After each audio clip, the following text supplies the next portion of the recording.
Hello, everyone. Welcome to Chasing a Murderer. And we are on Life Beyond the Grave, part 137. This is about the Lori Vallow and Chad Daybell case. The crazy doomsday couple. In fact, Chad Daybell's case is actually, his trial is happening right now.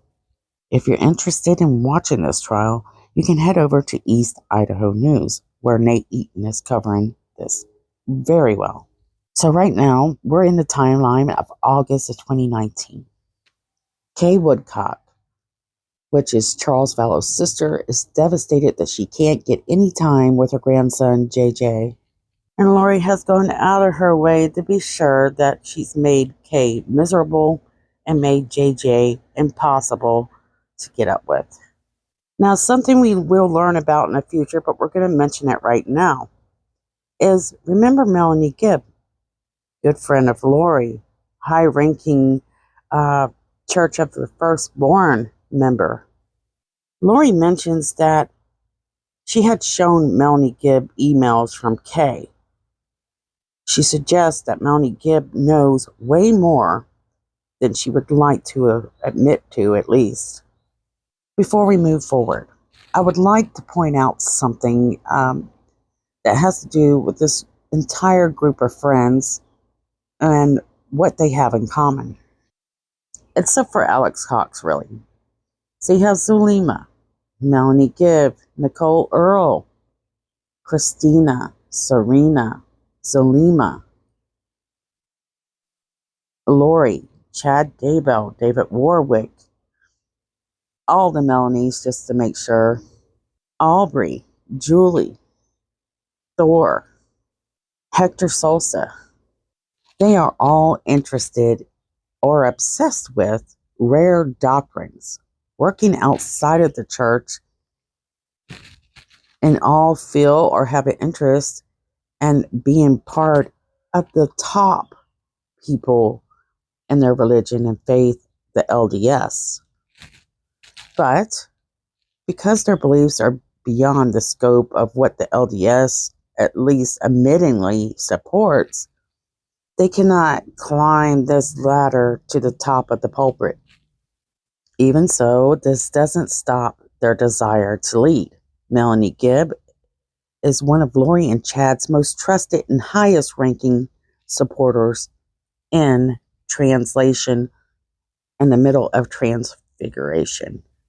We've noticed that Melanie Gibb likes to play dumb, but is Melanie Gibb as dumb and as naive as she plays? I don't think so. Chad and Lori both, during their defense in trial, hint that Melanie and her boyfriend David Warwick, at least at the time this is all going on, know way more than what they're leading people to believe. So as these emails come in from Kay to Lori, it seems that they, are a little bit more desperate and suggest that Kay may need to take legal action in order to get, time with JJ. Of course, Lori will pass this off as threats, very serious threats against her life even, or even kidnapping JJ. She does this to everyone within her circle. Now, something you must understand as well is that Lori, Chad, people like Melanie Gibb, they're keeping their bishops and ward leaders within their little loop, at least to a point. They claim that these people support them, even the leaders that are above them. And each day that passes by, this couple is actually getting more, they're braver. And their deceit is getting more deceitful. Their lies are getting bigger, even more open at times. The group seemed to have been growing pretty decently. That is, until Lori herself felt threatened or possibly jealous with a few of the members they've gained. It seems the group has dwindled. And by August of 2019, they've lost several members. During this time, Lori Vallow is very low on money. You got to remember, the breadwinner, Charles Vallow, is deceased. He's gone. We have heard about, her bragging about the houses that they have and that sort of thing, but we're starting to think, and I haven't had time to look into it, maybe he didn't own these houses. And during her little 6 months escapade, she had taken large amounts of money, over $30,000, and spent it, pretty much draining Charles of every bit he had. Okay, Woodcock won the $100 million life insurance policy, and she was, the person in charge of distributing that money to Charles' children. So Lori, where was she going to fall back to get money? Well, her daughter, Tylee Ryan, of course. So it's around this time that we're learning that Lori Vallow gains control of Tylee Ryan's funds. Lori Vallow's oldest child, Colby Ryan, which I try not to mention too much anymore. He's been through hell. He's probably waking up too, comparing how he was raised to how he should have been raised. But he gives us an idea of what was happening with the money around this time. Here's a clip from Lori Vallow's trial just this past summer. He asked Tylee if she could send him some money. How did she respond when you asked her to send money to you? She said that she was no longer in control of her money and that my mom was handling it. Okay. Did you happen to speak to your mom that day? Yes. On September 8th, 2019? Yes. So as you can see, this is jumping ahead a little bit, so we're going to stop. We'll go back to this when we hit September 8th. But now we're learning that Lori, she's talked Tylee into letting her have control of Tylee's money. And you can hear a little bit of desperation through Colby, even, for Tylee.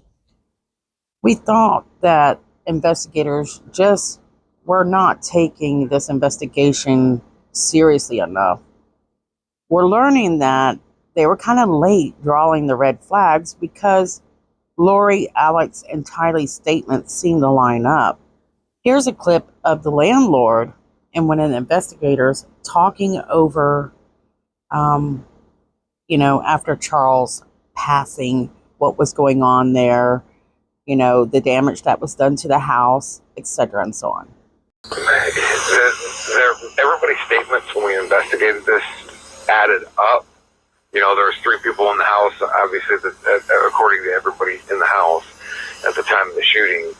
So their statements all kind of match, but it just didn't sit right with us. So we've been investigating it ever since and had a case open, and we were waiting for DNA and fingerprints on a bat that was inside the house and a bunch of other stuff. And then clearly...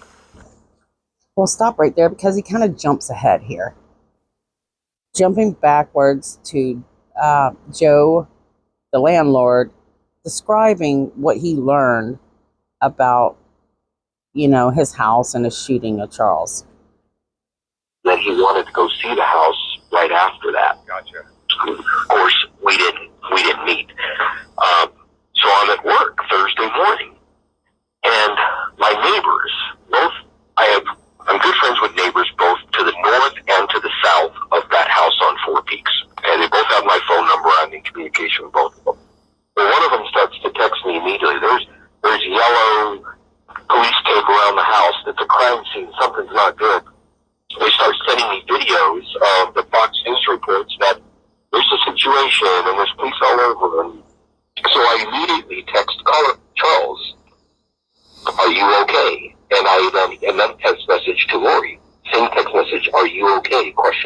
Yeah. Charles doesn't respond. Later that morning, I would say 11 o'clock-ish, I get a text, and this is all on my phone, I get a text back from Lori that says, "We are all okay. I'll call and explain later." Okay, let's kind of jump ahead a little bit now. Lori apparently tells JJ's grandparents, Kay Woodcock and Larry Woodcock, and other people, that Tylee would be attending BYU in Rexburg, Idaho. So we're not certain exact date, but it's going to be in August. This is going to be a blatant lie because Tylee would have never attended BYU. What do we know about Tylee around this time? We know that Tylee must be scared to death. She's actually inquiring about staying with a friend. And her mom, of course, is going to block that ability. Tylee has to stay with her mother. She has to stay with JJ. So Tylee must feel incredibly trapped, lost, and alone. She has no one to turn to that she can depend on. And let's discuss why Tylee had no one to turn to. This is because Tylee totally understands if you backstab her mother, she's going to know it. Her whole family will tattletale on her if she was to talk to anyone. So Tylee Ryan is, without any doubt whatsoever, alone during this time. She has no way out, at least as far as she can tell. Her own grandmother, who she probably wanted to turn to, was Lori's biggest informant. So was Summer. So were most everyone except for Barry and Adam. A lot of people don't understand Colby's role during this time, but Colby was indeed doing what his mother asked of him during this time. He didn't understand what was really happening, and so he did comply. Also, around this time, police would be interested in Jason Mal's whereabouts on August 1st of 2019. But I'm really particular about if you were up in the Rexburg area through the 1st of August through November 1st. Okay. So that's an interview with police later on with Jason Mal. And he does comply with police and give them everything that they're looking for. Now, while I was in the process of making this video, we learned new information on the financial aspect of this case.